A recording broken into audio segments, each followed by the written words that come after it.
وإياكم أحيانا عن أبي الزناد عن الأعرج عن أبي هريرة رضي الله عنه رواية عن النبي صلى الله عليه وسلم قال: إذا أصبح أحدكم يوما صائما فلا يرفث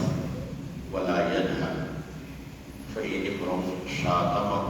أو قاتله فليقل إني صائم إني صائم، أو كما قال عليه الصلاة والسلام. آخر دعوانا الحمد لله. زبان محترم حاضرین اکرام، میں بے شکر گزار ہوں رضوان صدیقی صاحب کا اور جناب رنجیت محی الدین صاحب کا کہ انہوں نے ایک مرتبہ پھر مجھے یہاں حاضری کا موقع عطا فرمایا اور اس ادارے کے ساتھ جو ایک روحانی اور قلبی تعلق ہے، اس روحانی اور قلبی تعلق میں ایک باریکی اور ایک تازگی پیدا ہو جاتی ہے۔ اور ابھی میں ہمارے سے پہلے رضوان صاحب سے کہہ رہا تھا کہ ہمارا جو تعلق ہے آپس میں، وہ تعلق ہمیں وراثت میں ملا ہے، اور وراثت میں جو چیز ملتی ہے اس سے کوئی کسی کو محروم نہیں کر سکتا ہے۔ کسی کو یہ حق نہیں ہے کہ وہ کسی کو وراثت میں ملنے والی چیز سے محروم کرے۔ تو انشاءاللہ العزیز تعلق ہمیشہ برقرار رہے گا، اور ان اشخاص سے اور ان اولادوں سے تو ہے ہی ہے تعلق رابطہ، مجھے تو ان در و دیوار سے بھی بہت تعلق ہے، اور یہ در و دیوار بھی مجھے یوں لگتے ہیں کہ جیسے مجھے سلام کر رہے ہیں اور اللہ کو یاد دلا رہے ہیں کہ جب میں والد صاحب رحمۃ اللہ علیہ کے ساتھ یہاں آیا کرتا تھا، اور ایک چھوٹا سا اس کونے کے اندر ایک شیڈ سا بنا کے صدیقی صاحب مرحوم اللہ تعالیٰ ان کے درجات بلند فرمائے مسجد کا آغاز کیا تھا، اور ماشاءاللہ یہ کئی منزلہ عمارت اور بہت خوبصورت عمارت میں تبدیل ہو چکی ہے۔ اللہ تعالیٰ اس کے بنانے والوں کو اس کے عمل کو قبول فرمائے، ان کے لیے ہمیشہ کے لیے صدقہ جاریہ فرمائے، اور اب جو لوگ اس کے ساتھ محنت کر رہے ہیں، اس کے ساتھ تبدیل کر رہے ہیں، اس کے ساتھ تعاون کر رہے ہیں، اللہ تعالیٰ ان کی محنتوں کو قبول فرمائے، اور اس ادارے کو اسی طرح تا قیامت قائم رکھے، اور قال اللہ قال رسول کی صدائیں اس کے دیوار سے اسی طرح گونجتی رہیں اور لوگ فیض حاصل کرتے رہیں۔ میرا جو یہاں آنا ہوتا ہے وہ بھی صرف اسی مقصد کے لیے ہوتا ہے، باقی تقریر کرنی، گفتگو کرنی، خطابت کے جوہر دکھانے، یہ تو مجھے آتا ہی نہیں ہے۔ نہ میں مقرر ہوں، نہ میں خطیب ہوں، نہ میں روکنے کی کوئی بہت بڑی صلاحیت رکھتا ہوں۔ طالب علم قسم کا آدمی ہوں، اور پڑھنے پڑھانے میں زندگی گزرتی ہے، اور یہی دعا ہے اور آپ سے بھی دعاؤں کی درخواست ہے کہ اسی پڑھنے پڑھانے میں ہی زندگی گزرتی رہے۔ میں صرف ان برکتوں کو حاصل کرنے کے لیے آتا ہوں کہ جو برکتیں یہاں اس جگہ پر اور اس مقام پر موجود ہیں، جو میرے بزرگوں کی بھی ہیں اور رضوان صاحب کے بزرگوں کی بھی ہیں۔ اللہ تعالیٰ ہمیں ان سے فیض حاصل کرنے کی ہمت اور توفیق نصیب فرمائے۔ یقیناً آپ حضرات کی، اہل محلہ کی، اہل علاقے کی بڑی خوش قسمتی ہے کہ انہیں ان نسبتوں کی حاصل کر ہونے والی ایک جگہ اور ایک مقام حاصل ہے۔ رمضان المبارک کا مہینہ چل رہا ہے، اور اب بالکل یہ یوں سمجھ لیجیے وسط کے قریب پہنچ گیا ہے۔ پہلا عشرہ رحمت مکمل ہو چکا، اور اب دوسرا عشرہ عشرہ مغفرت جو ہے اس کا آغاز ہو چکا ہے، بلکہ وہ بھی تقریباً اپنے نصف پہنچ رہا ہے۔ اور رمضان المبارک کی یہ مبارک ساعتیں اور گھڑیاں بڑی تیزی سے رخصت ہو رہی ہیں۔ اللہ تعالیٰ ہمیں ان ساعتوں کی برکتوں سے زیادہ سے زیادہ بہرہ مند فرمائے۔ اس بات کو سمجھنے کی ضرورت ہے، اور بہت اختصار سے بات عرض کروں گا کیونکہ 2 دن سے گلا بھی بہت خراب ہے۔ کی وجہ سے ظاہر ہے زیادہ لمبی بات میں کر نہیں سکتا، تو بہت اختصار کے ساتھ اس بات کو سمجھنے کی ضرورت ہے کہ اللہ تعالیٰ کی طرف سے جو عبادتیں ہم پر فرض ہیں یا رسول اللہ صلی اللہ علیہ وسلم کی ذات گرامی کی جانب سے جو عبادتیں ہمارے لیے مصروف قرار دی گئی ہیں، ان میں سے ہر عبادت کا ایک جسم اور ایک بدن یا اس کی ایک ظاہری شکل ہوتی ہے اور ایک اس عبادت کی روح ہوتی ہے، اور ان دونوں چیزوں کا ساتھ ہونا ضروری ہوتا ہے۔ اس لیے کہ انسانی زندگی میں ہم یہ بات دیکھتے ہیں کہ جب تک جسم اور روح ساتھ رہتے ہیں تو زندگی رہتی ہے، اور جب جسم اور روح کا تعلق ختم ہو جائے، روح جسم میں سے نکل جائے، تو کیا کہا جاتا ہے؟ یہی اعلان ہوتا ہے نا، جیسے ابھی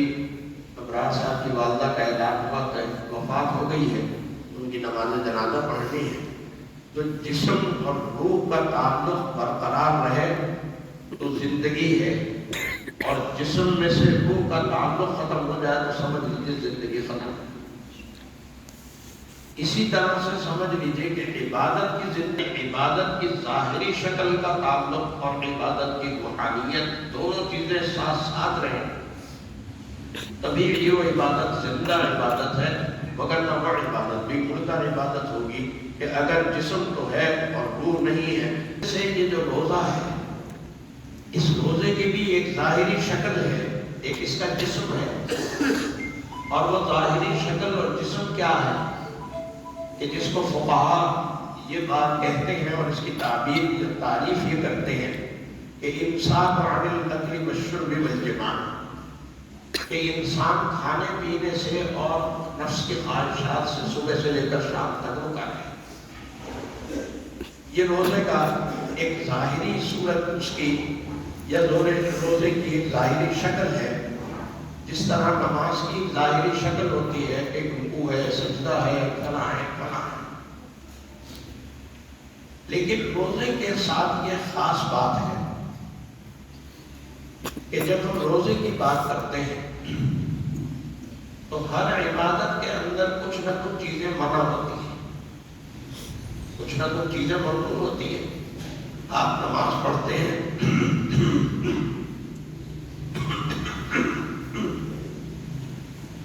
تو نماز کے دوران یہ کہا جاتا ہے کہ دوران نماز آپ باتیں نہیں کر سکتے، دوران نماز آپ ادھر ادھر نہیں دیکھ سکتے، دوران نماز آپ کچھ کھا پی نہیں سکتے۔ یہ نماز کی پابندیاں ہیں۔ اب ان ساری باتوں کو سمجھنے کے بعد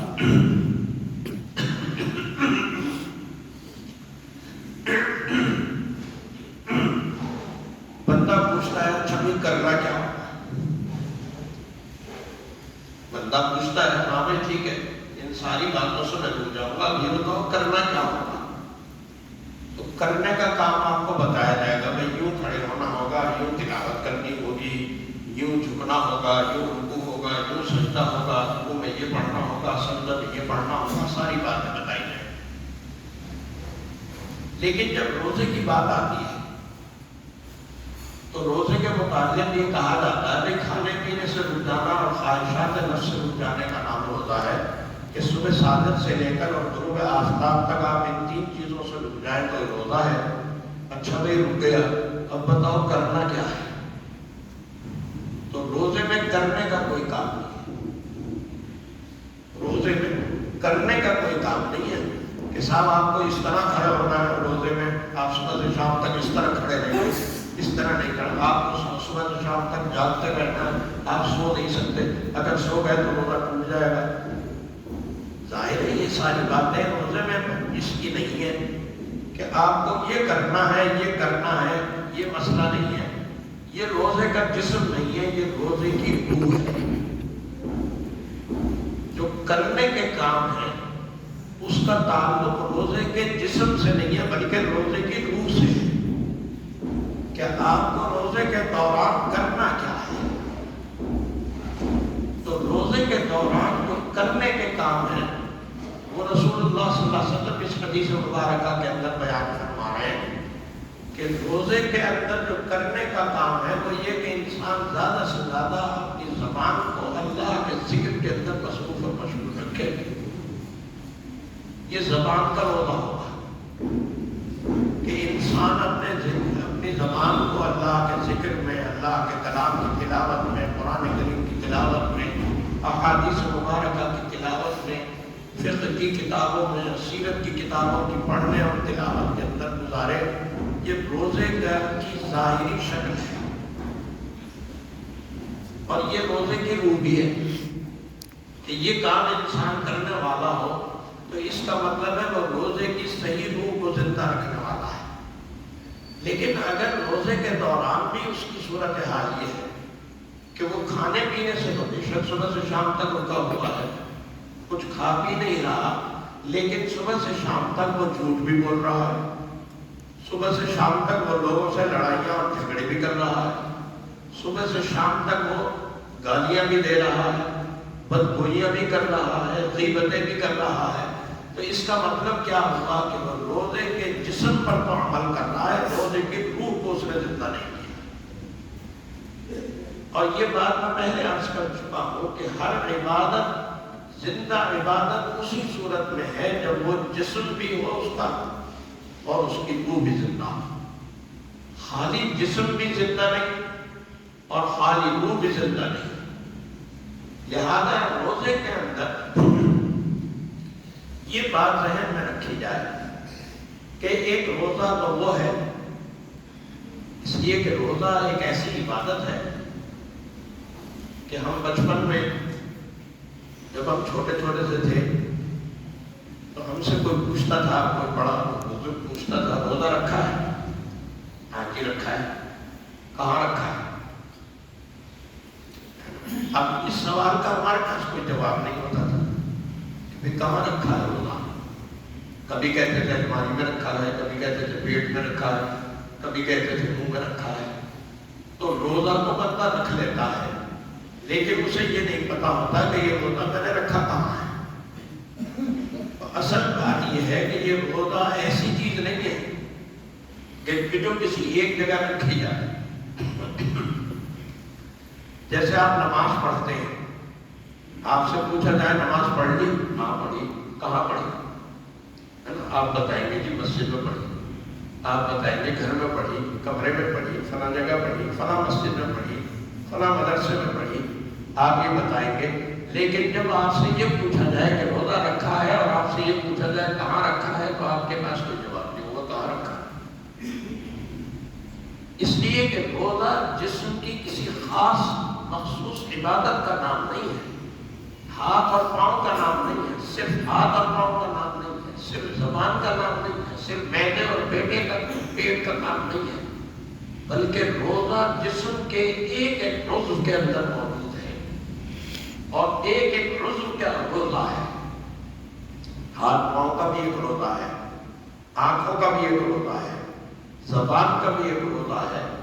ہر چیز کا ایک روزہ ہے اور ہر بدن کے ہر حصے کا اور ہر عضو کا روزہ ہے. اور ہر عضو کے روزے کا مطلب یہ ہے کہ انسان اس تمام اعضاء کے روزے کا خیال رکھے. روزے کا احترام بھی کرنا ضروری ہوتا ہے. جیسے شریعت اسلامیہ نے رخصت دی ہے کہ ایک بیمار آدمی یا مسافر آدمی جو ہے وہ روزہ چھوڑنا چاہے تو چھوڑ سکتا ہے.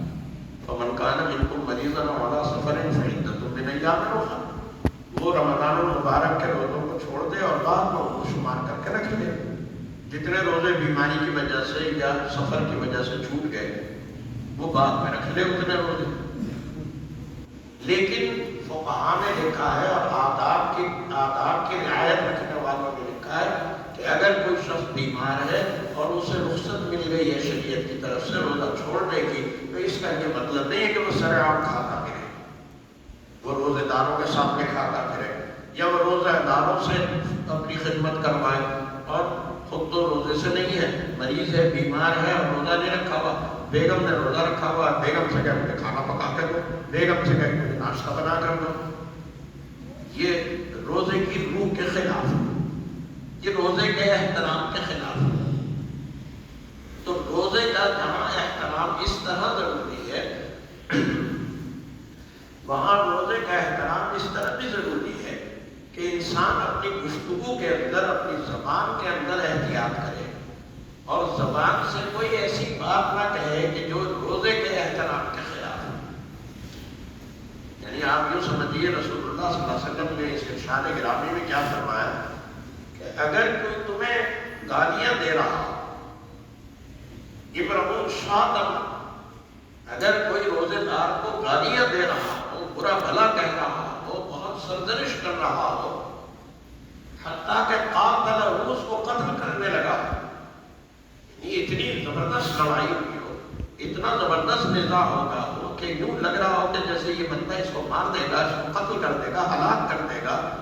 تو بھی جواباً گالیاں دینے کی اجازت نہیں ہے۔ اس روزے دار کو جواباً گالیاں دینے کی اجازت نہیں ہے، جواباً اس کے اوپر حملہ کرنے کی اجازت نہیں ہے، بلکہ یوں فرمایا کہ تم یہ کہہ دو انی صائم، انی صائم۔ بھائی کیا کرتے ہو؟ میں روزے دار، میرا روزہ ہے، مجھ سے اس طرح کی گفتگو نہ کرو، مجھ سے اس طرح کا تکلم نہ کرو، اس طرح کی بات نہ کرو۔ تو یہ روزہ جو ہے، یہ گویا زبان کا روزہ یہ ہے کہ انسان کسی کو برا نہ کہے، زبان کا روزہ یہ ہے کہ انسان جھوٹ نہ بولے، جھوٹی قسمیں نہ کھائے۔ اور ہمارے ہاں ایک عام رواج ہے قسمیں کھانے کا، تکیہ کلام بناؤ، اللہ ہی قسم، اللہ ہی قسم، اللہ ہی قسم۔ اسی طرح جھوٹ بولنا ہمارے لیے ایک یوں سمجھ لیجیے کہ اب یہ بات عام طور پر کہی جانے لگی کہ بھئی جھوٹ بولے بغیر تو گزارے ہی، جھوٹ بولے بغیر تو آپ کوئی چیز بیچ ہی نہیں سکتے، جھوٹ بولے بغیر آپ کاروبار ہی نہیں کر سکتے۔ تو یہ اس طرح سے جھوٹ ہمارے اندر آ گیا ہے اور ہماری زندگیوں کے اندر اس طریقے سے یہ جھوٹ جو ہے وہ سرایت کر گیا ہے کہ اب یوں لگنے لگا ہے اور ایسا محسوس ہونے لگا ہے کہ شاید جھوٹ کے بغیر زندگی گزارنا ممکن نہیں ہے۔ یہ دھوکہ ہے، یہ ایک فریب ہے جو شیطان کا فریب ہے، جو شیطان کا دھوکہ ہے۔ میں اکثر ایک مثال دیا کرتا ہوں کہ آپ جب سڑک پہ نکلتے ہیں تو بہت سے پیٹرول پمپ آپ کو ایسے بھی نظر آتے ہیں جہاں کوئی گاڑی کبھی آدھے گھنٹے بعد، کبھی پون گھنٹے بعد آ گئی تو آ گئی، اور بہت سے پیٹرول پمپ آپ کو ایسے نظر آتے ہیں کہ جہاں گاڑیوں کی لائنیں لگی ہوئی ہیں ہر وقت۔ اب آپ غور کریں تو جن پیٹرول پمپ کے اوپر گاڑیوں کی لائنیں لگی ہوئی ہیں، بھئی وہ کیا پیٹرول مفت میں دے رہا ہے یا کوئی اس میں کنسیشن یا کوئی کلیئرنس سیل لگا رکھی ہے کہ بھئی 10% رعایت ہے میرے یہاں پیٹرول میں؟ کوئی رعایت نہیں، اتنے ہی پیسے وہ بھی لے رہا ہے جتنے روپے لیٹر ایک دوسرے پیٹرول پمپ سے جو سنسان ویران پڑا ہوا ہے، اتنے ہی روپے لیٹر اس پیٹرول پمپ میں بھی پیٹرول مل رہا ہے، لیکن وہاں لائنیں لگی ہوئی ہیں اور وہاں بیٹھے ہوئے لوگ پکھیاں مار رہے ہیں۔ فرق کیا ہے کہ آپ کو پتا ہے کہ یہ جو پیٹرول پمپ ہے اس میں پیٹرول بھی اچھا ملتا ہے اور اس کا میٹر بھی صحیح ہے، مقدار بھی صحیح ہوتی ہے، کوالٹی بھی صحیح ہوتی ہے اور کوانٹٹی بھی صحیح ہوتی ہے، لہٰذا وہاں لائنیں لگی ہوتی ہیں۔ آپ کہیں دور سے بھی آتے ہیں، آؤٹ آف دا وے بھی جانا پڑے تو آپ اس پیٹرول پمپ سے جا کے پیٹرول ڈلواتے ہیں، اس کا پیٹرول اچھا ہوتا ہے، اس کی مقدار اچھی ہوتی ہے۔ اب یہ کیا ہے؟ یہ جھوٹ اور فریب کے فریب سے نکلنے کا ایک راستہ ہے ہمارے سامنے کہ ہم اس بات کا بے شمار دفعہ مشاہدہ کرتے ہیں کہ ہم صرف اس ایسی دکان یا ایسے پیٹرول پمپ سے پیٹرول لینے کی کوشش کرتے ہیں کہ جہاں ہمیں صحیح مقدار میں اور صحیح پیٹرول ملے، لیکن اس کے باوجود ہم یہ کہتے ہیں کہ ملاوٹ کے بغیر تو گزارا ہی نہیں، جھوٹ بولے بغیر تو گزارا ہی نہیں، میٹر کو تیز کیے بغیر گزارا ہی نہیں۔ یہ بات ہمارے ذہنوں میں اس قدر سرایت کر چکی ہے اور ایسا ہماری زندگی کا حصہ بن گئی ہے، جیسے یہ موبائل ہماری زندگی کا حصہ بن گیا ہے، ایسے ہی یہ جھوٹ بھی ہماری زندگی کا اس طرح حصہ بن گیا ہے۔ تو یہ بات ذہن میں رکھیے کہ اس روزے کی روح کو زندہ رکھنے کے لیے اور اس روح کو برقرار رکھنے کے لیے ہمیں جو سب سے اہم کام کرنا چاہیے وہ یہ کہ زبان کی ہم حفاظت کریں، اپنے تکلم کو ٹھیک کریں، اپنے طرز کلام کو ٹھیک کریں. اس لیے کہ یہ دیکھیے، یہ بات طرز کلام جو ہوتا ہے نا، وہ بھی بات کو کہیں سے کہیں پہنچا دیتا ہے. ہمارے ایک عزیز ہیں، وہ کہا کرتے ہیں، کہتے ہیں دیکھیں لہجہ جو ہوتا ہے وہ بات کے مفہوم کو بالکل پلٹ دیتا ہے. کہنا مثلاً مثال کے طور پر آپ یہ مصرع پڑھیں، صلہ شہید کیا ہے کا بتا دے گا. اب اس کو پڑھنے کا ایک انداز تو یہ ہے کہ آپ نے صلہ شہید کیا ہے تب ہوگا میں جاؤ بتا، ایک انداز اس کو پڑھنے کا ہے.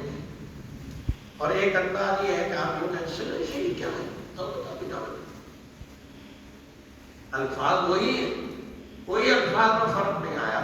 صرف اس کو پڑھنے کا جو لہجہ ہے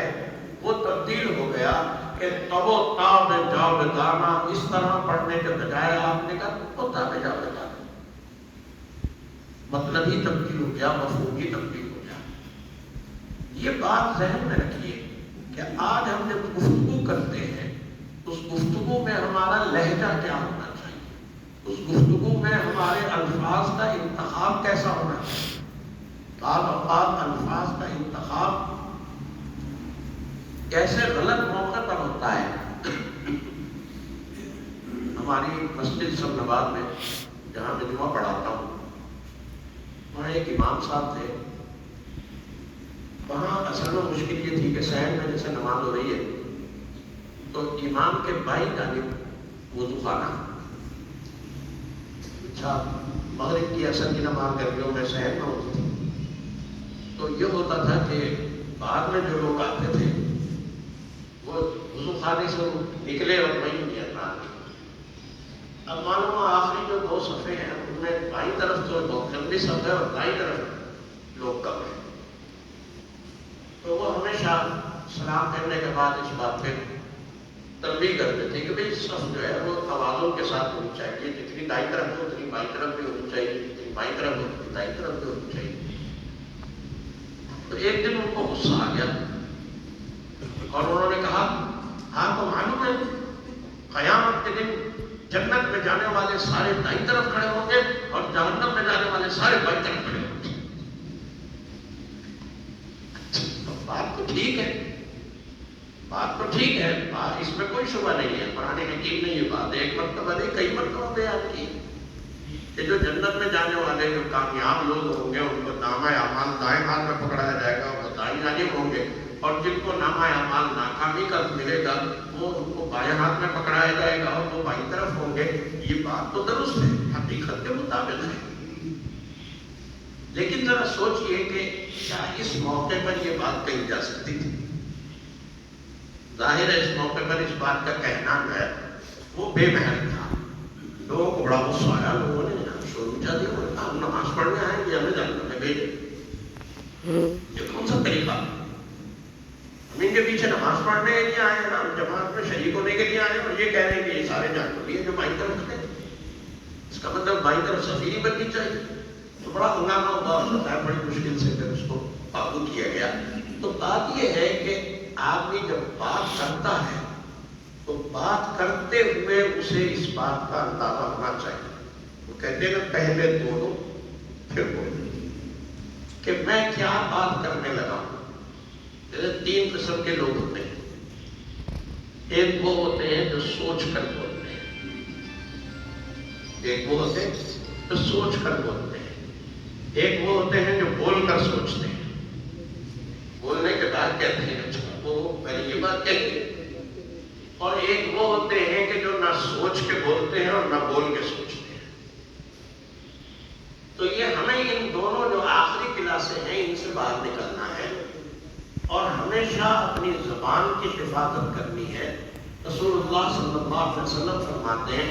کہ 2 چیزوں کی حفاظت کی ضمانت تم مجھے دے دو، میں جنت کی ضمانت تمہیں دے دوں. 2 چیزوں کی حفاظت، صرف 2 چیزوں کی حفاظت کی ضمانت تم مجھے دے دو، میں جنت کی پوری ضمانت دے دوں گا۔ فرمایا ایک تو یہ دو جبڑوں کے درمیان زبان ہے، اس کی حفاظت کی ضمانت دے دو، اور دوسرے دو ٹانگوں کے درمیان جو شرمگاہ ہے اس کی حفاظت کی ضمانت دے دو، میں جنت کی ضمانت دے دوں گا۔ تو اس کے معنی یہ ہوئے کہ یہ جو زبان دو جبڑوں کے درمیان ہمیں اللہ تعالیٰ نے عطا فرمائی ہے، اگر ہم اس کی حفاظت کر لیں تو آدھی جنت تو مل گئی نا، آدھی جنت تو مل گئی نا۔ اور الحمدللہ ہمارا جو معاشرہ ہے، یا ہماری جو تربیت کی ہے ہمارے بڑوں نے، ہمارے بزرگوں نے، اللہ تعالیٰ ان کے درجات بلند فرمائے، کہ الحمدللہ اس معاملے میں تو ہمارا بالکل مسلم ہے بات، کہ وہاں تو کنٹرول ہے معاملہ، وہ کوئی ایسی بات نہیں ہے۔ لیکن زبان کے معاملے میں ظاہر ہے زبان بعض دفعہ پھسل جاتی ہے، زبان سے کوئی غیر مناسب بات، غیر مناسب کلمہ نکل جاتا ہے، لہذا اس رمضان المبارک میں اس بات کا خاص خیال رکھیں کہ جہاں ہم نے اپنے کھانے پینے سے رکنے کا روزہ رکھا ہے، جہاں ہم نے اپنے خواہشات نفس سے رکنے کا روزہ رکھا ہے، وہاں ہم جھوٹ سے بھی رکنے کا روزہ رکھیں، وہاں ہم غیبت سے بھی رکنے کا روزہ رکھیں۔ رسول اللہ صلی اللہ علیہ وسلم کے سامنے دو عورتوں کی حال بتایا گیا کہ انہوں نے روزہ رکھا ہوا اور ان کی حالت بہت غیر ہو رہی ہے، تو کیا کیا جائے؟ کیا ان کا روزہ توڑوا دیا جائے؟ تو رسول اللہ صلی اللہ علیہ وسلم نے کہا کہ ان سے کہو کہ ایک پیالے میں طے کر کے دیں۔ چنانچہ ان دونوں نے طے کر کے دی، تو وہ جو طے کی اس میں جیسے خون کے سے لوتھڑے ہوتے ہیں، گوشت کے ٹکڑے، وہ طے میں آئے۔ تو رسول اللہ صلی اللہ علیہ وسلم نے فرمایا یہ دونوں عورتوں نے کسی کی غیبت کی ہے، اس غیبت کی وجہ سے انہیں روزہ اتنا محسوس ہو رہا ہے اور ان کی حالت غیر ہو رہی ہے۔ تو غیبت کرنا، یحب احدکم ان یاکل لحم اخیہ میتا فکرہتموہ، تو وہ کیا کوئی اس بات کو گوارا کرے گا کہ اپنے مردہ بھائی کا گوشت کھانا شروع کر دے؟ تو کسی کی غیبت کرنا، کسی کی برائی کرنا اور وہ غیبت کرنا، رسول اللہ صلی اللہ علیہ وسلم سے صحابہ نے پوچھا یا رسول اللہ، ہم اگر اپنے کسی بھائی کی بات کر رہے ہیں، اس کی برائی بیان کر رہے ہیں، ایسی برائی جو اس میں موجود ہے، تو کیا یہ بھی غیبت ہے؟ تو رسول اللہ صلی اللہ علیہ وسلم نے ارشاد فرمایا یہی تو غیبت ہے۔ اگر وہ برائی موجود نہیں ہے تو یہ غیبت نہیں ہے، تو اتہام ہے، یہ تو تہمت ہے، یہ تو الزام تراشی ہے کہ آپ کسی کو اوپر خواہ مخواہ میں الزام لگا رہے ہیں۔ تو کسی کے اندر برائیاں یقیناً ہر ایک کو ہوتی ہیں، لیکن کسی کی برائی اگر آدمی انسان دیکھے تو بہتر تو یہ ہے کہ تنہائی میں اسے نصیحت کرے، اسے بتائے کہ بھی دیکھو یہ تمہارے اندر برائی موجود ہے، اس برائی کو ٹھیک کرنے کی کوشش کریں، اس طرح نہیں، اس طرح۔ اور یہ بات بھی یاد رکھیے کہ برائی کو ختم کرنے کا طریقہ یہ نہیں ہے کہ آپ اس کو ختم کرنے کی بات کریں۔ برائی کو ختم کیا جاتا ہے، رسول اللہ صلی اللہ علیہ وسلم فرماتے ہیں فَلْيُغَيِّرْهُ بِيَدِهِ، ہاتھ سے اسے بدلے، ختم نہیں۔ فَلْيُمْسِكْ بِيَدِهِ بھی ہے روایت میں، لیکن ایک روایت میں فَلْيُغَيِّرْهُ بِيَدِهِ، یعنی اس برائی کو ختم کر کے اس برائی کی جگہ کوئی نیکی بھی پیدا کرے۔ تو اگر کسی کے اندر کوئی برائی نظر آتی ہے تو آپ اسے یہ کہیں کہ بھئی یہ چیز تمہارے اندر عیب کی ہے، یہ اچھی نہیں ہے، اس کی جگہ تم یوں کیا کرو۔ وہ ہمارے ملنے والے تھے، تو وہ ایک دفعہ رمضان المبارک شروع ہونے والا تھا، میں ان کے آفس میں بیٹھا تھا، بیگم بھی بیٹھی ہوئی تھی، تو وہ اپنی بیگم کی شکایت کرنے لگے، کہنے لگے کہ یہ نماز نہیں پڑھتی، ہفتے پر رمضان آ رہا ہے جب یہ نماز ہی نہیں پڑھتی، میں اسی طرح کہتا ہوں نماز پڑھاتا ہوں، نماز پڑھوں گی، نماز ہی نہیں پڑھتی۔ تو ایک دم سے ان کی بیگم کہنے لگی کہ صاحب دیکھو اپنے بھائی اپنے چچا کو بھی سمجھاؤ، انہوں نے چچا کہتے تھے، یا بھی چچا، اپنے چچا کو بھی سمجھاؤ، یہ گالیاں بہت دیتے ہیں، یہ گالیاں بہت دیتے ہیں۔ میں نے کہا اچھا چلو ٹھیک ہے، اب یہاں بیٹھ کے آپ دونوں میرے ساتھ ایک معاہدہ کریں اور اپنے اللہ سے یہ طے کریں کہ رمضان المبارک شروع ہوتے ہی میں نے کہا آپ یہ عہد کریں کہ کوئی نماز قضا نہیں کرے گی رمضان میں، اور میں نے کہا آپ یہ عہد کریں کہ پورے رمضان کوئی گالی نہیں دیں گے، بالکل کوئی گاڑی چلاتے ہوئے کوئی جو مرضی آپ کے سامنے غلط کام کر جائے، سگنل توڑ جائے، آپ کی گاڑی میں مار جائے، جو مرضی کر جائے، گالی نہیں آپ دیں گے۔ وہ کہنے لگے ٹھیک، یہ طے ہو گیا۔ اور الحمدللہ یہ ہوا کہ رمضان المبارک میں انہوں نے گالیاں نہیں دی اور انہوں نے نمازیں شروع کر دی، اور جب رمضان المبارک ختم ہوا تو ان کی گالیاں بھی چھوٹ گئی اور وہ نماز کیا کی۔ تو اس لیے رمضان المبارک جو ہے یہ ہماری عادتوں میں تبدیلی کا ایک مہینہ ہے، اور ہم اس بات کا جائزہ لیں اس ماہ مبارک کے اندر کہ کون سی بری عادت ہے جو ہمارے اندر ہے، کون سی بری بات ہے جو ہمارے اندر ہے، ہم اس بری عادت سے اور اس بری بات سے نجات حاصل کریں، اس سے اللہ سے مغفرت مانگے، اللہ سے معافی مانگے، اللہ کے سامنے ندامت اور شرمندگی کا اظہار کریں۔ اور یہ بات بھی یاد رکھیں کہ جب بندہ اللہ کے سامنے اپنے قصور کا اعتراف کرتا ہے اور اللہ سے معافی مانگتا ہے، اللہ تعالیٰ اس کو ضرور معاف کرتا ہے۔ حدیث میں آتا ہے، رسول اللہ صلی اللہ علیہ وسلم نے ارشاد فرمایا کہ بندہ میرے پاس آتا ہے، اللہ تعالیٰ فرماتے ہیں بندہ میرے پاس آتا ہے زمین بھر گناہ لے کر، لیکن میرے پاس آ جاتا ہے، یا تو وہ زمین بھر گناہ میں اتنا مصروف ہو کہ اسی میں رہے، پھر تو اللہ کا کوئی وعدہ نہیں ہے، لیکن اگر وہ زمین بھر گناہ لے کر اللہ کے پاس آ جاتا ہے، اللہ کے سامنے آ جاتا ہے، اللہ سے کہتا ہے یا اللہ بہت گناہ کیے، یا اللہ تیرا قصور، تیرا مجھے معاف کر دے، اللہ کے سامنے آ کر گڑ گڑاتا ہے تو اتیتھا بقراب مغفرۃ، میں زمین پر مغفرت سے عطا کرتا۔ تو اس لیے یہ رمضان المبارک کا مہینہ جو ہے یہ ایک خود احتسابی کا مہینہ ہے۔ ہم اسی طرح اپنے الگ الگ اعضاء کا حساب کتاب کریں کہ ہم آنکھوں سے کیا کیا گناہ کرتے ہیں، ہم زبان سے کیا کیا گناہ کرتے ہیں، ہم ہاتھ پاؤں سے کیا کیا گناہ کرتے ہیں، اور اللہ سے ان گناہوں کی معافی مانگیں، مغفرت طلب کریں، اور اللہ سے یہ عہد و پیمان کریں کہ آئندہ ہم ان گناہوں کے اندر مبتلا نہیں ہوں گے، آئندہ ہم ان باتوں سے اپنے آپ کو بچائیں گے، محفوظ رکھیں گے۔ اب تعالیٰ جل شانہ ہمیں روزے کی صحیح روحانیت کو زندہ کرنے اور زندہ رکھنے کی ہمت اور توفیق نصیب فرمائے۔ اور اللہ تعالیٰ سب کے روزوں کو، ہماری جو ٹوٹی پھوٹی عبادتیں ہیں، عبادتوں کو قبول فرمائے، اور ہمیں درجات عالیہ اور بلند درجات نصیب فرمائے۔ وآخر دعوانا